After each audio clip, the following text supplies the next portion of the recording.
if you let housing go, even deeper into this housing recession that we're in right now, you will definitely see, and there is a huge effect on the economy when you let housing and shelter get, this suppressed and this restrictive. If you're not getting educated about local and national real estate market conditions, news, economic information, whether you're in title, you're an attorney, you're in mortgage, you're obviously a real estate agent, you're doing yourself and your client base a disservice. This is the Knowledge Brokers Podcast. I'm Tom Toole here with Byron Lazine. Lisa's dropping off one of her daughters to college today. Much luck, Lisa, with that. Very emotional day, I'm sure. We got a lot to cover here, my friend. So I want to start off right away with Federal Chair Powell is speaking literally right now in Jackson Hole. And I mean, what better place for the Fed to meet when they've been late to the party and everyone's calling for them to have taken action months ago, and they're vacationing in beautiful Jackson Hole. And he led off the press conference with this quote: "The time has come for policy to adjust." And that was right at the beginning at the Fed's annual retreat. He went on to say the direction of travel is clear and the timing and pace of rate cuts will depend on incoming data, the evolving outlook, and the balance of risks. And we're going to kind of update this as we go and get some cliff notes here because this is happening live while we film. He went on to say inflation has declined significantly, the labor market is no longer overheated, and conditions are now less tight than those that prevailed before the pandemic. They mentioned the labor market, Byron. They were off by 818,000 jobs in their measure of where the labor market is going.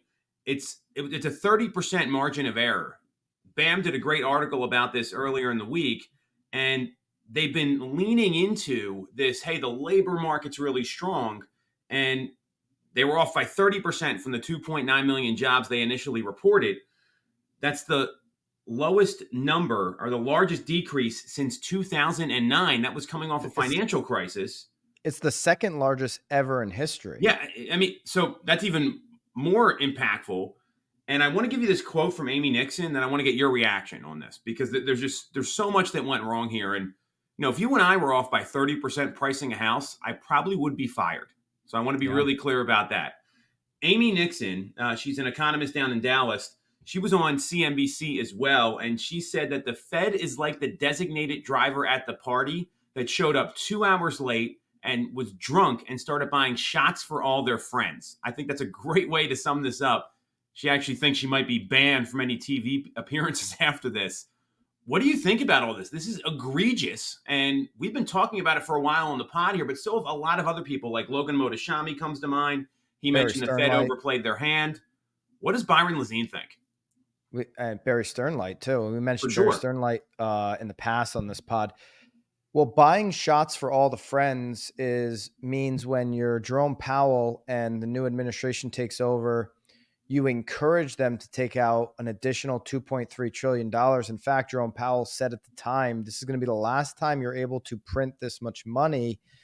It's going to go away, so take advantage of it now. He says he's not political, yet he encouraged the government to go ahead and push 2.3 trillion. That got through, the Senate, it got through the House. So there was both sides of the aisle to me that were complicit in printing 2.3 trillion. It was, obviously it was something that the new administration really wanted to get some of, their hands, even though on the money printing machine, even though COVID was over with at the time and you really need to go ahead and print all that money.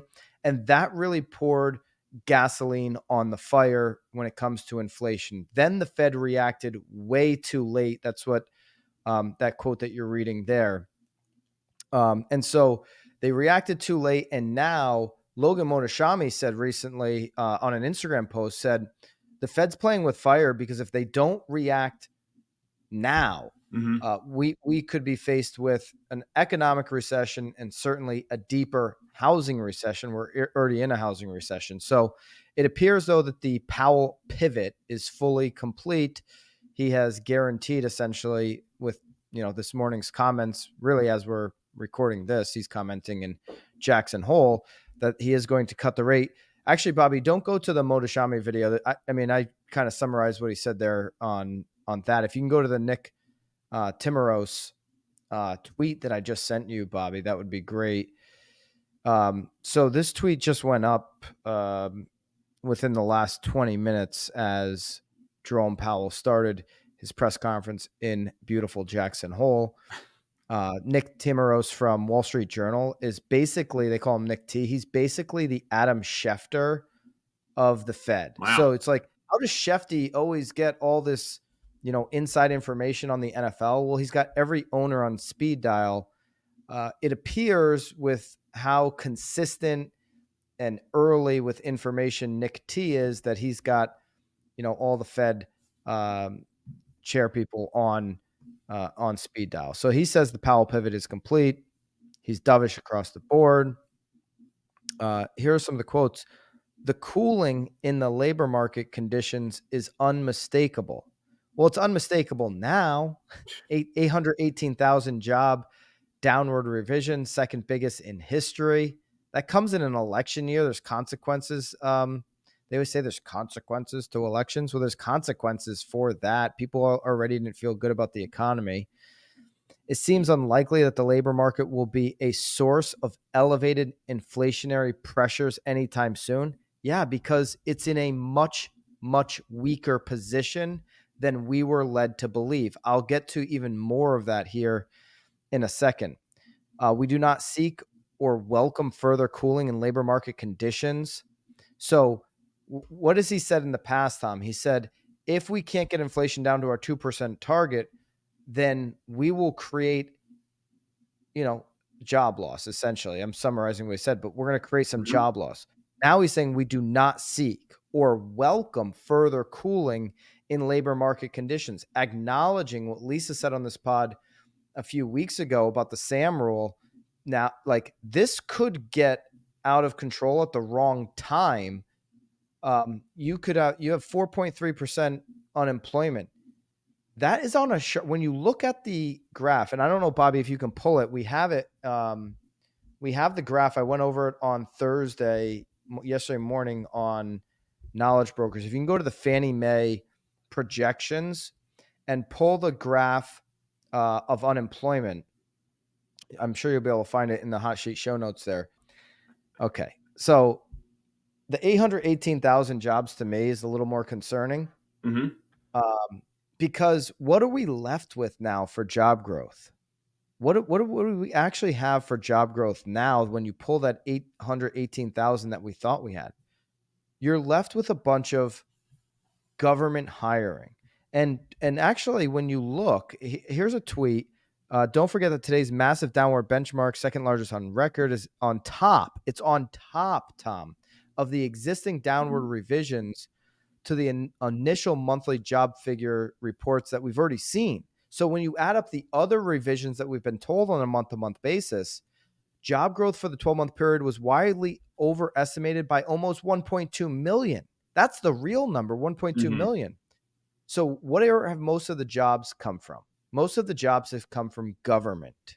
Okay, it's been government job growth. So we've been borrowing money at a scale we've never borrowed at in the past. Our interest, debt, our interest payments rather, on our debt is bigger than our defense budget. And so we're borrowing money to pretend, basically, that we are in a economy that is growing. Remember GDP? They said, wow, GDP quarter one was strong. That got revised down from, I think, 1.8 to 1.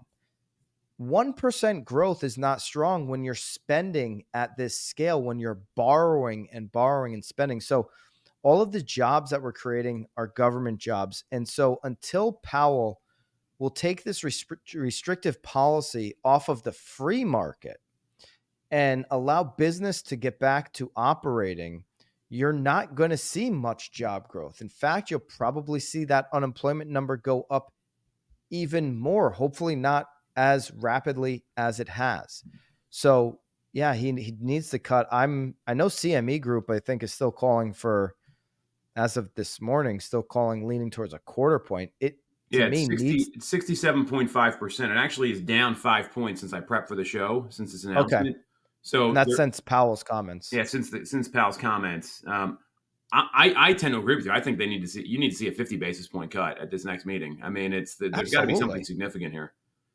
I mean, absolutely. And you mentioned those comments about that was on that.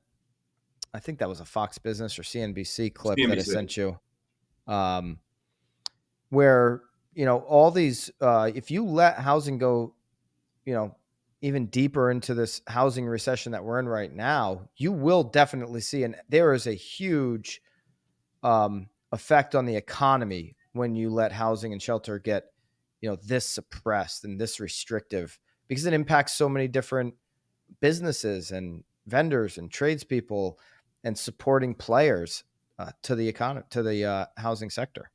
If you look at the history, when they've seen housing declines like this, prior to recessions that we've gone through as a country since 1940, housing has always been the number one or number two indicator, mostly number one. And it's the best business cycle indicator. And the issue that a lot of people are seeing is we had tight rates and loose fiscal policy.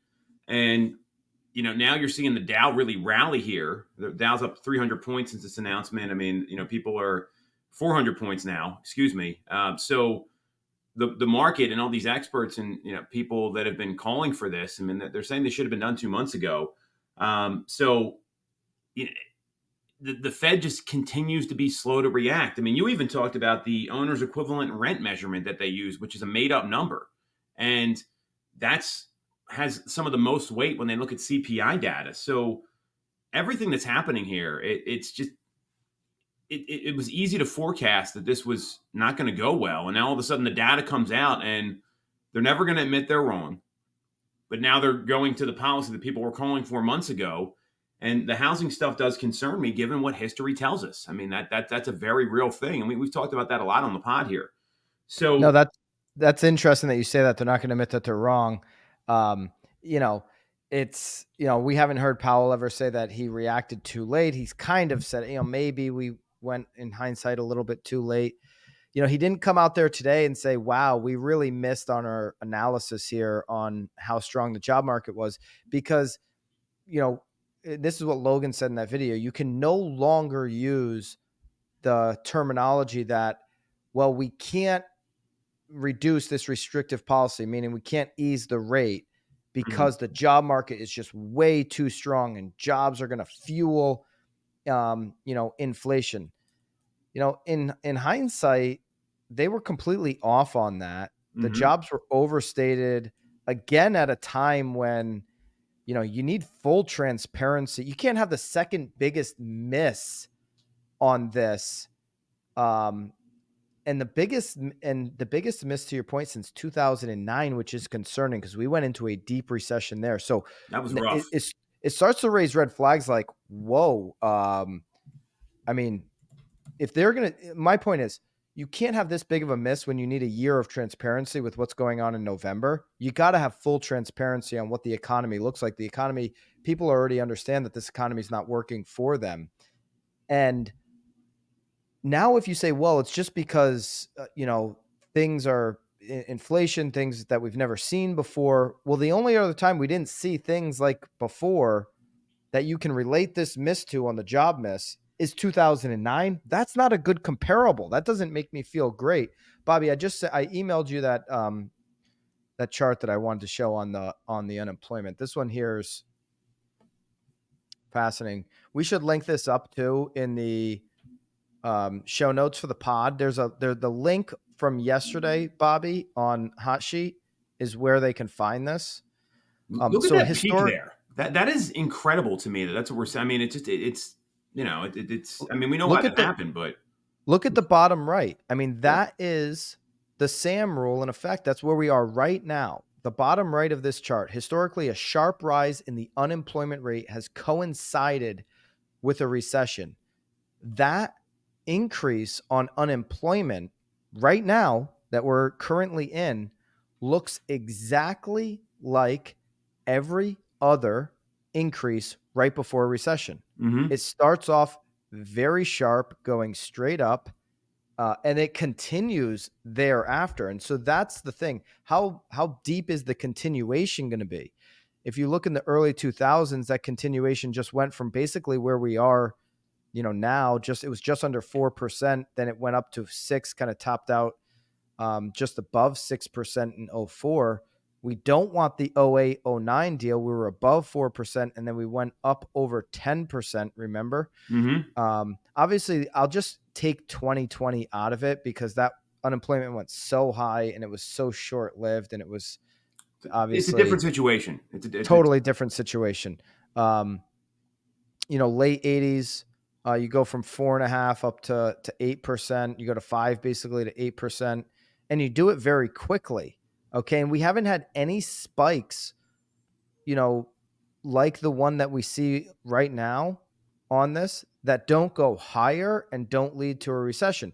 This is going back to 1980 on this chart. So it is worth taking a look at, how this sharp rises do coincide with a recession. I don't want to see recession. Nobody wants to see a recession. And it's why, furthermore, the Fed needs to act very quickly, with certainty, with clarity. They gotta go deep enough. I don't think a quarter point gets it done. I agree, and it'll be interesting to see what CME Group does. I mean, they update this pretty regularly, but the fact that it dropped already since the comments, and so they're moving in that direction, and you're going to have more people come out and say what they've been saying, right? And I mean, it's the data doesn't lie. That SAM rule, I mean, that says it all. I mean, that's a chart most people can look at and understand what you're talking about, Byron. So it's unfortunately a great observation. So we've got a lot happening here with that. There's also a lot of real estate news going on. Anything you want to add here before we move on to Powell and the economy? I don't think so. There's an article on BAM. The Fed was pretty, kind of missed, that has a whole bunch of these funny X posts and everything. If you're interested in that, we'll link that up too. But I think that's it on the economy. All right, so we're going to move on to some breaking real estate news here. And I got to, this isn't just like a one story thing here, Byron. So I'm going to break it all down, what's happened this week. I want to get your reaction. So first off, our friend, Michael Ketchmark, he came out, he did an interview with Inman, and I'm not going to go through the whole interview. There was some notable quotes here. Specifically, he said, if anyone thinks they're going to avoid the application and the law by creating new forms or hiding cooperation on new sites, they're wrong. And this is in response to all sorts of stuff I've seen from agents in our marketplace, on our MLS, on real estate agent Facebook groups. The gamut is out there. And, there's been a lot of things happening there with people trying to figure out a way around the non-MLS disclosure, which I know BAM posted an article about this where Sharon Travaza, the president of Real, he basically said, now's not the time to get cute with the MLS. I totally agree with that. They've had some great leadership coming from him at Real during all of this. There was the Jeff Loeb, the CEO of Spark Tank Media. He did a TikTok where there was an agent that put in the agent comments, text agent for co-op commission information. Right in the comments. I mean, literally, the exact thing you're not supposed to do. I've seen in our MLS multiple people putting in the agent comments, for all information regarding listings, go to this website. And Bright MLS has a one-click rule. This particular website that I vetted out had 2 clicks. I didn't see anywhere in the settlement that said it's 1 click or 2 clicks. So it's obviously people trying to navigate around this. Bright MLS has also rolled out an automated check for prohibited content in the MLS using key screen words. And they've started to have comments removed. This is going on. And then on top of all that, in the Gibson suit, it was announced that the attorneys for the plaintiffs are looking for $36.9 million out of the $110.6 million settlement. So I see all this happening, and I get worried for real estate agents for a couple reasons. And this actually ties into that Homey lawsuit we're going to talk about here shortly. that instead of vetting things through their attorneys, through their broker, and through the local, state, and national associations, they're looking at what everyone else is doing. And they're taking Facebook comments and seeing other people that may be competitors in their market. And they're saying, well, this person's doing this, so it must be okay because they do a lot of business. In my view, what's happening now, and this is a lot like, I mean, I even see some coaches and people putting this stuff out there. They're talking about it, guys, like this is all happening.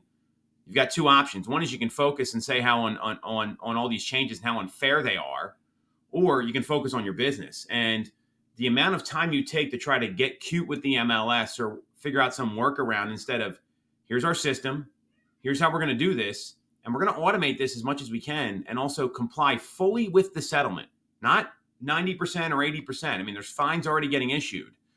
And now you got Michael Ketchmark saying basically we're watching and we're going to be looking at these things, and he gets messages all the time about Instagram posts and trainings and all that. The best thing an agent can do right now is figure out your compliance policy, develop a system that's going to take the friction out of this to make it easy, no matter which way you're going, because there's a lot of different views here about decoupling commissions versus still offering compensation to buyer agents, and focus on your actual business. And if you have the attorney coming out saying this, and I also got an email from RE/MAX yesterday, Byron. This is another one. I think I texted it to you and Lisa that the RE/MAX comes out and says, last week we received communication detailing Inside's real estate decision to provide a seller concession field because they use KV Core as an enterprise product. And it basically says, do not use the enhanced listing feature to communicate offers of compensation. So like you got the tech company telling you one thing, you have RE/MAX telling you another. That's on the RE/MAX. Very confusing. That's on the RE/MAX website. Do not offer compensation on the website. They sent out an email specifically through KV Core, owned by Inside Real Estate. They have that option. They said, do not do it. I'll share the emails with you and Bobby here. Yeah. So this is, I'm sharing something to Bobby right now that I'll ask him to put on screen. This is a local Sotheby's branch. And, it's an individually owned and operated Sotheby's branch locally to Connecticut. I'm in Florida here today, but anyways, this, you'll see that they are doing the buyer broker compensation on their website. Bobby, don't pull that up just yet. Let me just back up something you said. You said agents need to get clear on their compliance. Well, the problem is brokers don't have a lot of clarity. Agreed. And, like what you're saying, comply with the settlement. Well, the settlement does say that the way most people read the settlement is it reads as if you do have the right to offer buyer broker compensation on your website because it's got to be off the MLS, right? So what KV Core is building out for RE/MAX, by the way you read the settlement, it would appear that should be something you're allowed to do. Okay. And this particular company, which I'll show here in a second, is doing that. That being said, when Ketchmark made these comments recently, when on August 17th, he made some headlines. One of the things he said was, I'm not going to comment on what you can or can't do outside of the MLS. Ridiculous. So he's creating a gray cloud over the industry. And that's where you're seeing some brokers go to the extreme. They're saying, I'm not going to mess around with this because there's this gray area.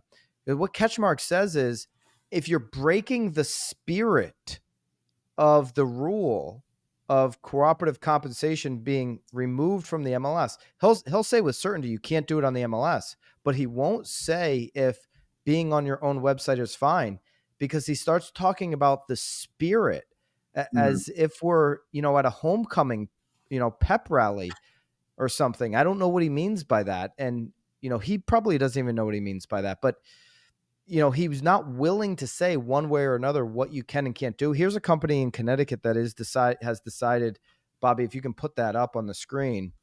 The website, by the way, is very functional. So here it says right at the top, buyer broker compensation. Now, you see all the properties MLS ID number listed on the left. And then you have all the addresses, the towns. So this is a running list of properties that they are offering buyer broker compensation. Now scroll over where it says, the percentages there to the left.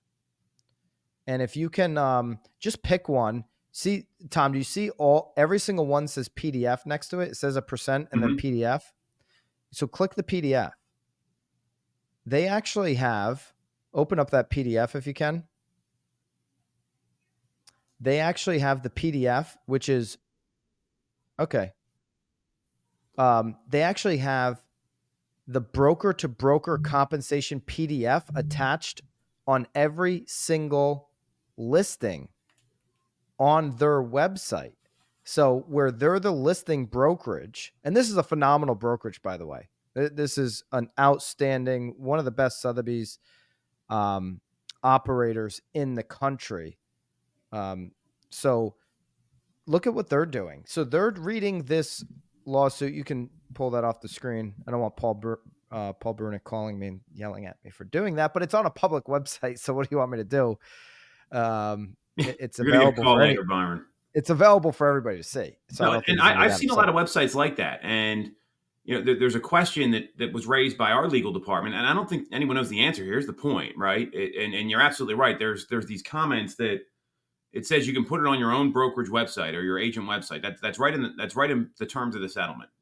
A lot of advice that we've gotten is you don't want to be anywhere near an IDX feed because that's an MLS pull. That's been some advice that has been given by a lot of attorneys, but that's not consistent with the terms of the settlement. So it's exactly what you're talking about.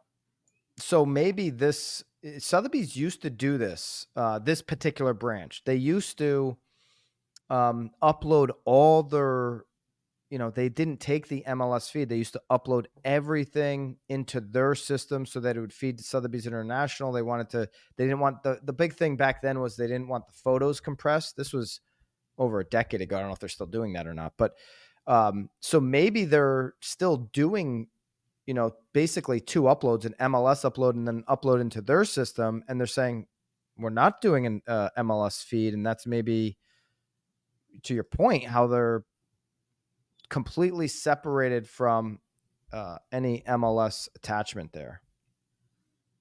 Well, and I think that the whole point of this is that, and I think we all need to be aware of this, right? You get guidance from your local MLS. Bright MLS, that's the MLS I'm a part of.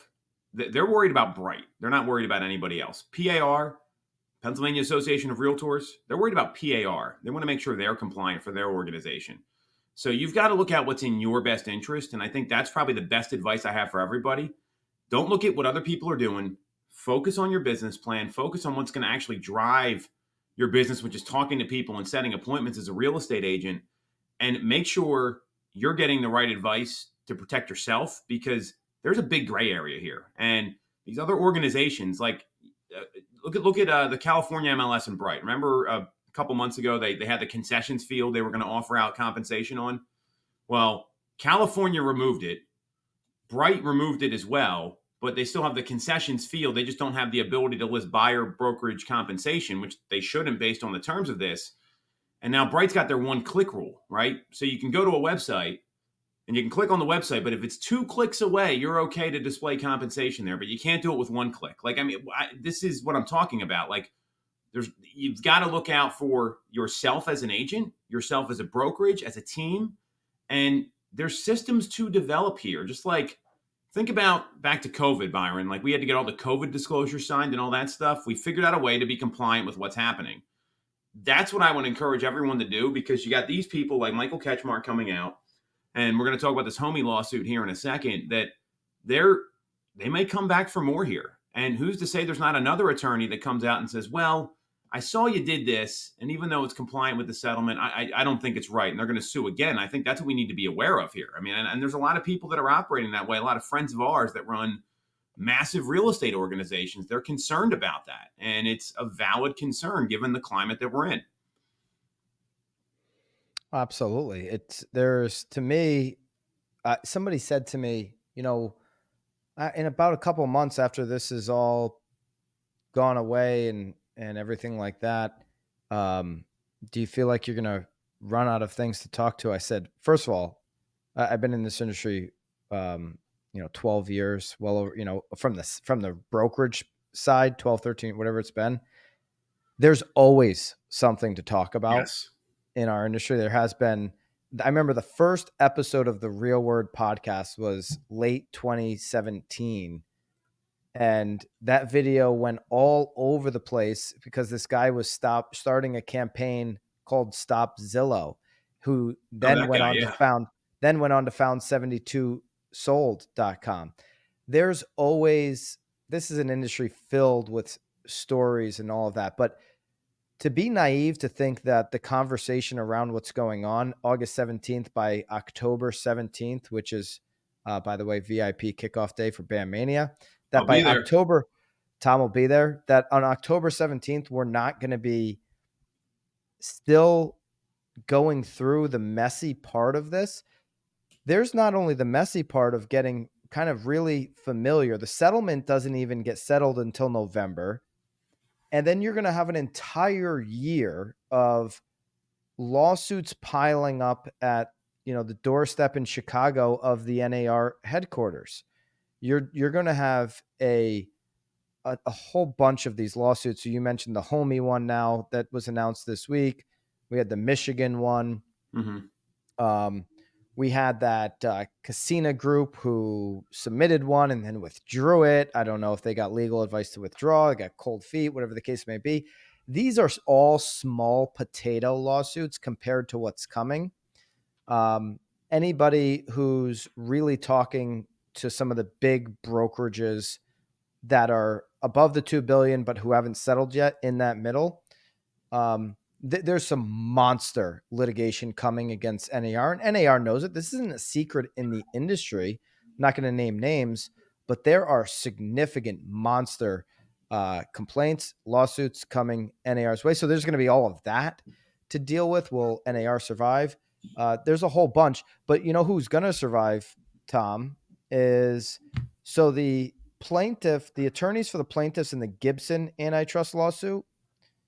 There was 9 brokerages, including Compass Redfin, that paid $110 million to settle that case.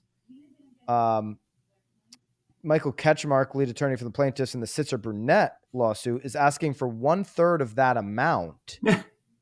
That would be $36.9 million as payment for services rendered. Class counsel are a diverse group of well-respected antitrust complex litigation and trial lawyers who spearheaded the litigation. The attorneys wrote in the filing, in doing so, class counsel were not able to rely on any governmental prosecutions or on pre-existing litigation by other private attorneys. These settlements are independent product of their wholly contingent, risky, costly, and time-insensitive work seeking as recovery against defendants, not for the work of anyone else. So the attorneys believe that their work is risky, it's costly, it's time intensive, rather, and that they should be paid their fee. I got actually no problem with that. If they can get away with charging 33% as their commission fee, I got no problem with it. Maybe that's a broken system. Maybe that is. Maybe they should get sued just like NAR, right? I mean, maybe it's conspiratorial tool because I've never heard of antitrust, coming in at 4%. I don't even know how would the plaintiffs negotiate those fees. Like if you were a plaintiff, if you were one of the suckers that they said, hey, be one of our 3 poster boys on one of these antitrust lawsuits where everybody gets mailed $20. Not speaking about this one, of course, these guys were not suckers, of course not. But, in a typical antitrust lawsuit where you just get a couple of, couch potatoes to jump in and be a part of this deal, are they able to negotiate those? Or, because the attorneys always point towards their hours and their time, but it's always it's not ever like, pay us up front or anything like that. It's always a 30-something percent, 40% on top line reward. They're incentivized. And so how would a plaintiff negotiate? I don't think that they can. I just here's think what they're Google told. says. So I'm just going to give you this. In general, private agreements between lawyers and clients are not possible in class action lawsuits because there's no client to negotiate with. However, there are some ways to negotiate fees, including research. You can research average attorney fees in your area. You can get involved and reduce your legal costs by staying informed and asking for But copies that of doesn't have to important. do with an antitrust. The first line you just said kind of nailed it. In an Yeah. antitrust, you can't negotiate. You can settle on a fee with your lawyer before you hire them. That's what it says. Yeah, but in these antitrust class action lawsuits, I mean, I'm talking in a class action. That's what I looked up. But I mean, I think the point is you can't, right? That's basically what it says. Like Yeah, these are like stay informed, get involved. It sounds like you're going to change policy at your local government with this advice. I don't know. It seems a little bit of a conspiratorial setup to me. But anyways, Didn't that's Michael like Ketchmark say that real estate agents fleece tens of billions of dollars out of the pockets of home yeah, sellers? I mean, yeah. He's very does this sound passionate about similar? using the word fleecing when it comes to 2.5 to 3%. Commission rates. Some are smaller than 2%, of course. Some can be bigger than 3%. If that's there's a huge investment on some of these properties and everything that goes into it. If you can argue from the attorney standpoint about their investment up front for 33%, I think you can argue the same for 2.5% on the other side. But there's going to be more info on this, Byron. The court approves the fees as part of the class action settlement agreement, which must be fair, reasonable, and adequate.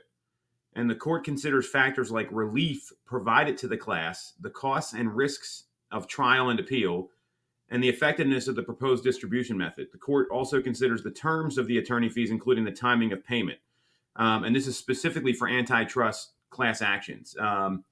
And so it looks like the court actually is the one that determines these fees based on anything else. And maybe that's why they're documenting all their hours and their rate, because they got to justify it. Yeah, I mean, it seems like a system, right? I mean, you could look at the court as the NAR in that case, I guess, as putting their stamp of approval. Anyways, I mean, we're a little bit out of our league with that, but still, you're talking about 33. It always ends up being 30 to 40%. So why is it never 5%? Why are the plaintiffs not getting more money? Anyways, that's neither here nor there. Now, Anything there was else an instance in 2016 where the Second Circuit overturned a $7.25 anti-billion-dollar settlement because it favored some class members over others. So, I mean, it does have to get court approved is what it looks like. Yeah.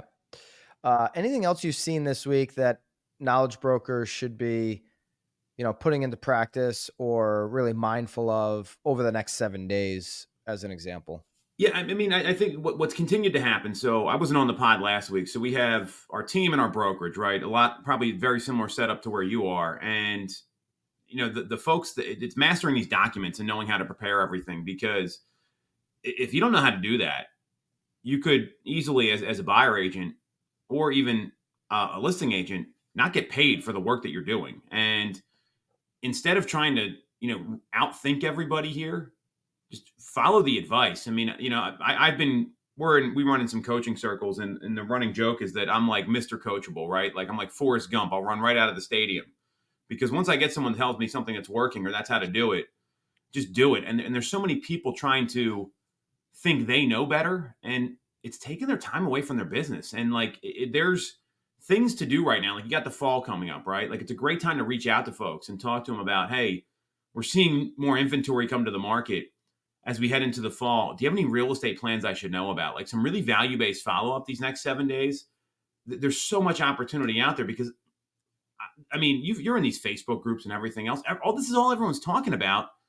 And I keep thinking to myself, well, the consumers, they probably care about this to some extent. They really care about how am I going to buy a home or how am I going to sell a home? And yeah, that's got to be the focus here. And don't let all this, I don't want to say it's noise because it's very real. You've got to do the work in understanding and mastering the documents. That's a time block in your schedule. Then focus on the stuff that's going to produce income for you here, because bitching and moaning about this NAR settlement and the new rules, that adds $0 to your business. So I've been saying this over and over again. I think it's so important to understand.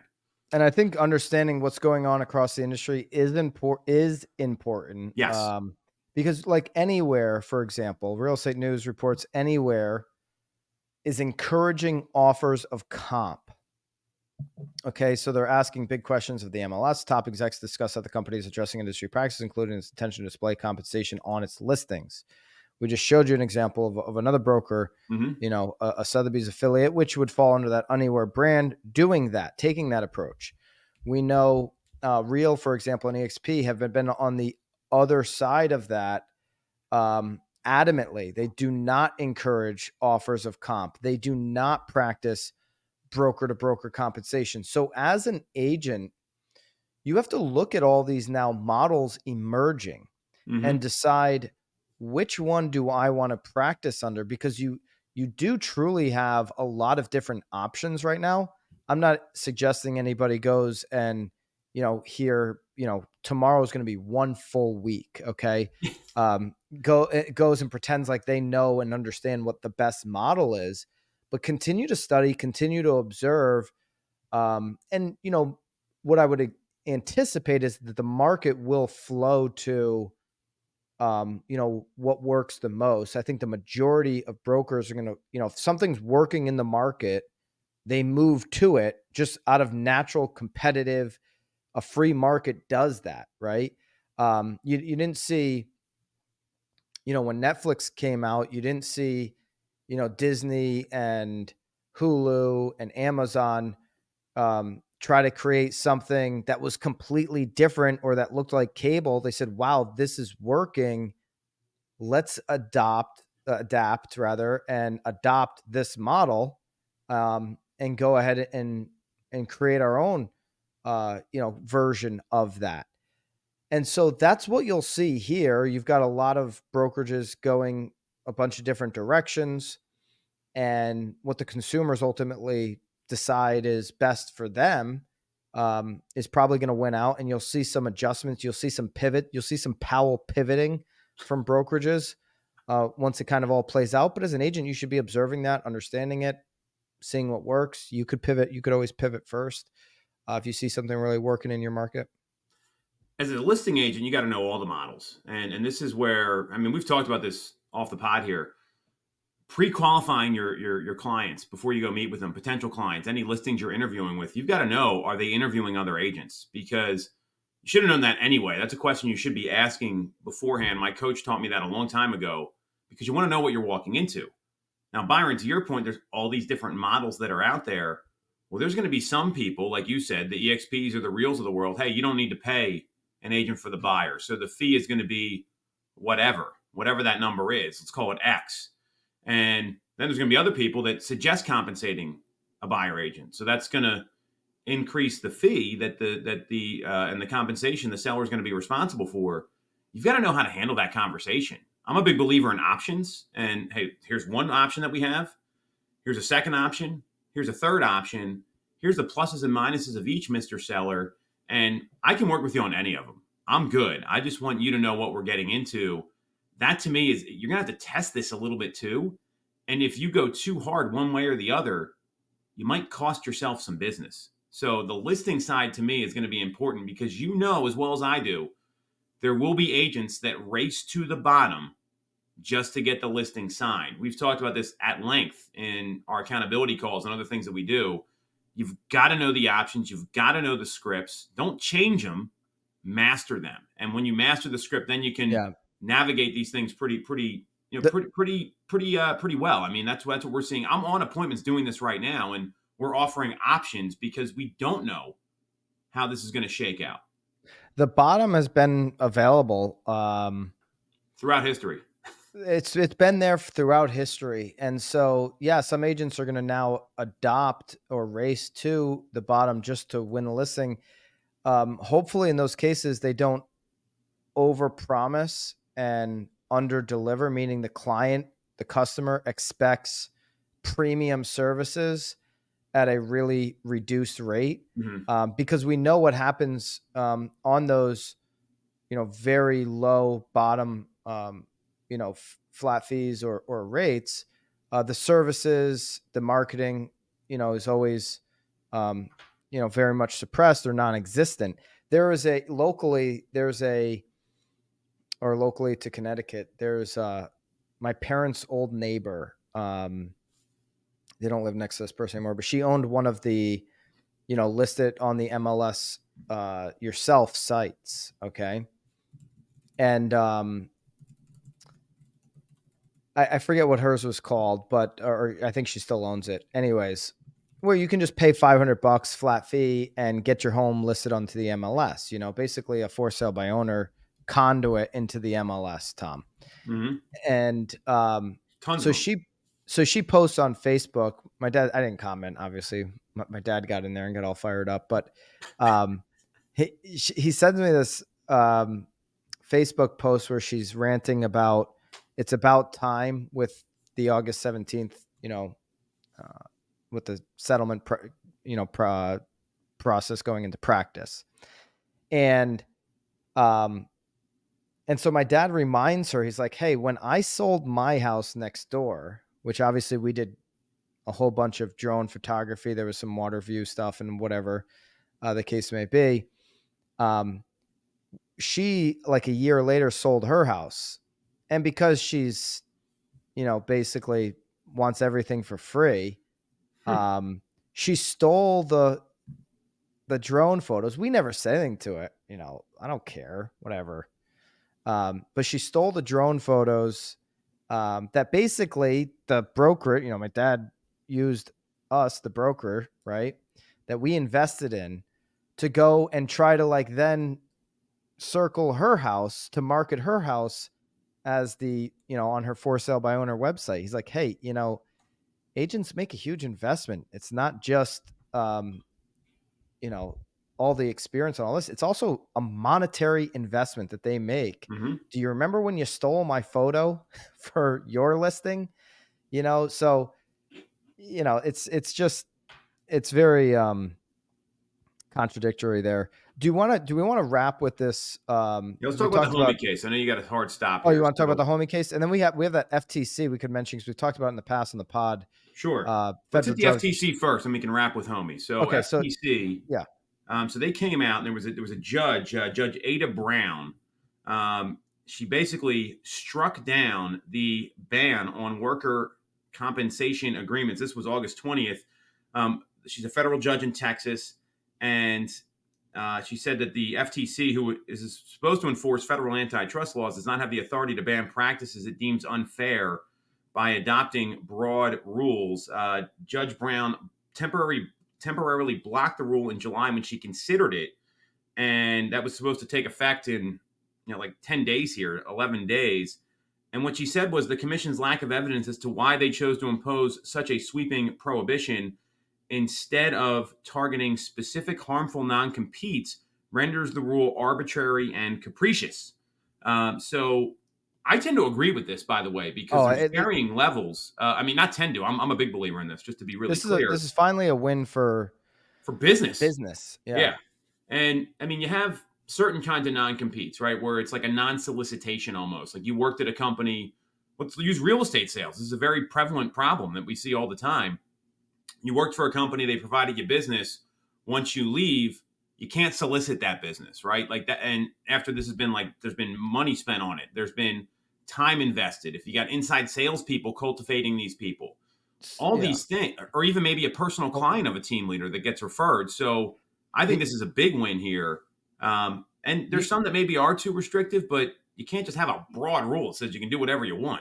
You can't make a broad rule that non-competes shouldn't exist. Well, because then, when you talk about some of these big tech companies, it's like, if you're going to go hire somebody, give them equity in your company and, give them trade secrets and then they go leave the company with equity and give it all to another company, there has to be some type of period in between, that they're not able to compete directly. Okay. So you got to have certain situations carved out of this thing. When you look at real estate, the example you gave, agents should never have, in my opinion, a non-compete attached to their ability, their independent contractor, to move wherever they want. Now, Agreed. Now, where you should have restrictions, to your point, is if that company has it made the investment in certain leads, then that company should have the right to protect those leads and those clients and those customers. So there's the difference there. But I've seen teams that like sign agents to like a 2-year contract and won't let them out of the contract, and it has nothing to do with the business being generated. It's just you're stuck here for 2 years. What sense does that make? Now, what I will say to agents listening and knowledge brokers, that if you take money from your brokerage in a bonus format or some kind of, upfront signing, then that company should have the right to put a non-compete for whatever that period of time that was negotiated is. And you shouldn't be allowed out unless you negotiate some type of release. You decided to take that, you signed a contract. So in those cases, there usually are terms of an out, whether that's some type of payback or whatever the case Buyout. may be. There's a buyout, so that could be a business decision. That's fine. But you shouldn't be able to just kick and scream and be like, nah, I don't like this anymore, and move to the next company if you decide, which is why I think very few agents should even look at that as a reason why they would join a broker, because usually it's very short-sighted. It's not going to be something for typical, for some really big team or operation, there might be some advantages to doing that if you're not leaving and there's that kind of relationship. But generally speaking, it can get very messy. I think non-competes have their place. But yeah, generally speaking, they've got to you can't be generalizing everything, and you can't have a broad ruling. You've got to get specific with this, and it'll probably come back up at some point, and maybe they'll clean it up. But the government loves to do this. They love to just throw, a very lazy or not well put together piece of legislation and hope it gets jammed through. Yeah, a spokesperson for the FTC, Victoria Graham, said they were considering appeal, but that's not the comment I think is relevant here. What she did say is today's decision does not prevent the FTC from addressing non-competes through case-by-case enforcement actions. That's how it should be done. I mean, that's the common sense approach here. And contracts do mean something, Byron. I know some people don't think they do, but we're in a business with contracts, and when you start violating your own, it questions a lot. So you got to jump. We got a couple minutes here. Last thing on the pod today, and this one, I think we're gonna have to see how this plays out a little bit. So there was another lawsuit filed. It's from Homie Technology, not Homie the Clown from In Living Color. Homie Technology. It's the latest antitrust lawsuit against NAR against several major real estate firms, and the complaint was filed in Utah. So Homie's was a flat-free brokerage, and they claimed that these organizations block new, innovative market entrants from disrupting the traditional real estate model, particularly those that offer service for lowers commissions. And they named Anywhere, KW, Home Services, Remax, their regional MLS there. It's called Wasatch, I believe is what it's called, Wasatch Front Regional MLS. And the details of this, and this is where agents, you can pay attention to this, and I'd be very careful what you're putting out there right now, because this is all based on like Facebook comments and like emails and communication. And they target the NAR participation rule, which is no longer in effect. While it was, Homie states that it has messages from agents blatantly refusing to show Homie listings to clients unless they raise the buyer broker commission. Here are some of the examples of the comments, Byron. I want to get your reaction. One is, if you up the commission, I will bring my buyers. If not, I will not. It's a disservice to your client. Please educate them. Please let them know that I truly have a buyer that would possibly buy this house. I won't show it until the commission is raised. Second one, put a unit number and better directions on the listing. Get a super lockbox and BAC at 3%. The super lockbox shaming is it's a pain in the butt. That's silly. Yeah, I agree. It's annoying. I mean, We have people that won't buy them in our market, so we can't even use them. They would call and say, "Hey, Tom, can you let me into your listing?" And I'm like, how is this happening right now? I'm sure it would sell if you change BAC to 3%, raise commission to 3%, and then there's Those are really dumb messages. I'm sure it would sell this if goes on. you. I mean, when we talk about price fixing, that is the small segment of the market that is, I guess, openly trying to price fix. I mean, you could put them in the same category as the Consumer Federation of America, who's trying to fix commissions at no more than 2%. These are, when you try to create it has to be this, and that's the only way, then that is trying to fix the price. That's really bad. I mean, Eric and I, the broke agent, joke all the time. We really hope none of our personal text messages get released. These are just like dumb messages that you're releasing on your own. You're putting out there in public on your own.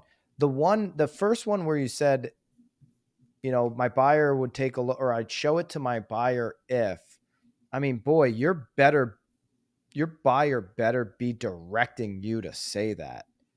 I mean, if your buyer doesn't even know that you're saying that, that is so egregious. It opens you up to so much litigation. It's unethical. Notorious ROB has a major opinion about this, and he thinks this might be the most damaging suit yet because there's actually demonstrated evidence there. Now, the flip side is, and we both know this, I mean, I don't know about you. I've sold for sale by owners. I've had to negotiate the fee because they're saying I'm not paying an agent, and we come in, we try to figure something out. I've certainly had to take less than what you would call what the average that you see across the country. And there's been instances where we've done deals and made very little money because we're trying to help folks. So to me, it's when you're doing a large volume of business, you can work with folks on these things. And this is bad business. And the agents out there right now, I mean, like there's all these Facebook groups, right? I mean, I see them whether they're local, they're national. You know the names, Byron. You got to watch what you say here because you can't be talking about this stuff. This is just bad business, and this is should put agents on notice to be very careful what you're putting in writing and what you're saying to people, and just assume you're on video all the time when you're talking to folks too. Imagine there's like a Ring doorbell and you hear this conversation going on. I mean, that's another thing. Yeah. Well, there's a lot more lawsuits that involve NAR to come. I'll leave it at that. See you guys next week. We know that in 2024, your business operations will be more important than ever. Once I figured this out, my business was able to scale and take off. See, generating leads is one thing, but getting that deal across the finish line while keeping everyone happy is another story.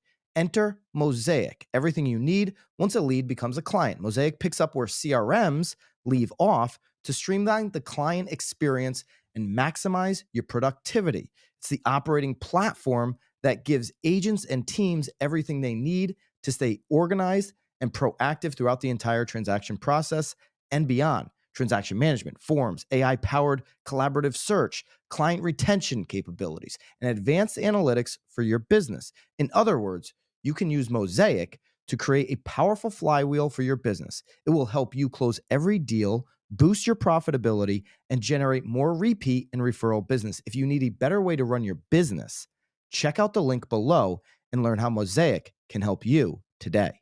At BMX, we listen to what real estate professionals want and need. That's why our platform is filled with sought-after courses, content, and tactical assets for your business. And that's why we launched BMX in a box with templates and scripts done for you, delivered each Friday. The best part? It's not coming from panel pontificators who bought their followers and don't sell any real estate. It's coming from top agents, team leaders, and content creators in the industry. It's education that actually shows you how to do what you need in today's market. And now it includes editable templates and scripts so you can easily deliver that knowledge to your database. Every day, we continue to add more content into BMX, into our private Facebook community, content that works, content that our members have exclusive access to daily. Do not wait any longer. Use code KNOWLEDGEBROKERS and join the thousands of agents taking their business to the next level today. Use Knowledge Brokers for 10% off. See you in BMX.